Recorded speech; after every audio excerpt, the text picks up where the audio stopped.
नमस्कार मित्रांनो, आता आपण बघणार आहे की एका घरासाठी किती खर्च लागते म्हणजेच स्टाईल लागते. तर हे कशा प्रकारे आपण कॅल्क्युलेट करायचं. तर फॉर एक्झाम्पल आपल्याकडे हा डाटा आहे. हॉल आहे, हॉलची साईज आहे 5 मीटर बाय 4 मीटर.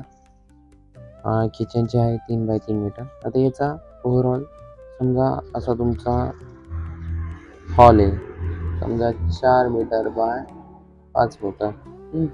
याचा आपण काय करणार, एरिया कॅल्क्युलेट करणार.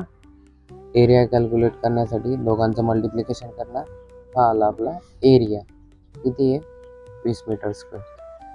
आता तो नंतर किचनचा कॅल्क्युलेट केला तो 9 मीटर स्क्वेअर.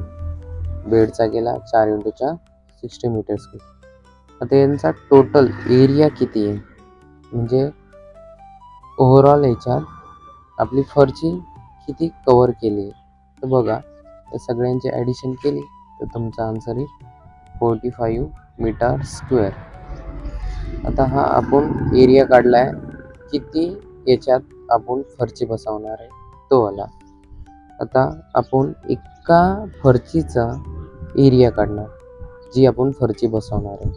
तर एका फरशीचा एरिया आहे, समजा आपली फरची आहे 0.6 बाय 0.6 मीटरची. तर त्याचा आन्सर किती आला 0.6 × 0.6 0.36 मीटर स्क्वेअर. हा आपला एका फरशीचा एरिया आला. तर नंबर ऑफ स्टाईल किती लागणार हे कसं कॅल्क्युलेट करणार. जेवढा टोटल एरिया आलेला आहे आपला त्या एरियाला डिवाइड करायचं एका फरशीचा एरिया. तर किती फरच्या लागणार आहे टोटल 125 स्टाईल. तर मित्रांनो, हे झालं आपल्या स्टाईल किती लागणार ते.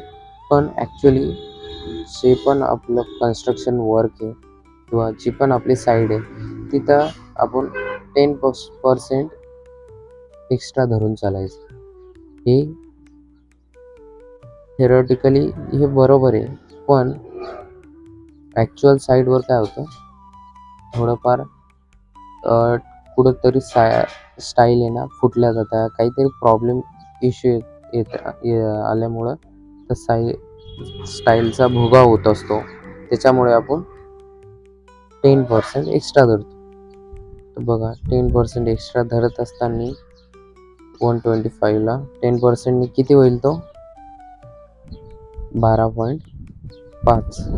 तर मग हे कॅल्क्युलेट केल्यानंतर आपले ओव्हरऑल किती स्टाईल लागणार आहे 138 स्टाईल. अशा प्रकारे कॅल्क्युलेशन करायचं.